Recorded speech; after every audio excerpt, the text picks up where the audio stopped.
Cinema అనేదే ఒక వింత కథ. 60 ఏళ్ల హీరోతో 20 ఏళ్ల హీరోయిన్ యాక్ట్ చేస్తుంది. కొన్నాళ్లు పోతే ఆ హీరోకే ఆ హీరోయిన్ అమ్మగా అక్కగా నటించి ఆశ్చర్యపరుస్తుంది. అశ్విని దత్ కుమార్తె స్వప్న ఒక సందర్భంలో జయసుధ గారు బామ్మగారిగా యాక్ట్ చేయమంటే చేస్తుందా అని డౌట్ పడిందట. దానికి జయసుధ నవ్వుతూ, నా 22 ఏళ్ల వయసులోనే బామ్మగా యాక్ట్ చేశాను అంటూ షాక్ ఇచ్చిందట. ఇలాంటి డిఫరెన్స్ విషయాలు తెలుసుకోవాలంటే మా విశ్వ రివ్యూస్ను సబ్స్క్రైబ్ చేసుకోండి, షేర్ చేయండి, లైక్ చేయండి. అసలు విషయానికి వస్తే గ్లోబల్ స్టార్ రామ్ చరణ్ తల్లిగా ఒకనాటి మేటి హీరోయిన్ యాక్ట్ చేస్తోందట. ఇంట్రెస్ట్ విషయం ఏమంటే ఆవిడ చిరంజీవికి చాలా సినిమాల్లో హీరోయిన్గా హిట్ పేరుగా నిలిచిందని చెప్పుకుంటున్నారు. మరి ఆవిడెవరు అంటే ఈ మధ్య రాజకీయాల్లో చిరంజీవిని బాగా విభేదించిన విజయశాంతి అని ట్రేడ్ వర్గాలు చెప్పుకుంటున్నాయి.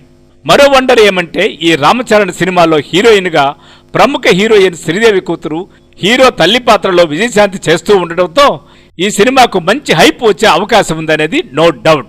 సో ఫ్రెండ్స్, అతిలోక సుందరగా శ్రీదేవిని చూసిన ఆడియన్స్ శ్రీదేవి కూతుర్ని ఎలా రిసీవ్ చేసుకుంటారో ఎదురు చూడాల్సిందే.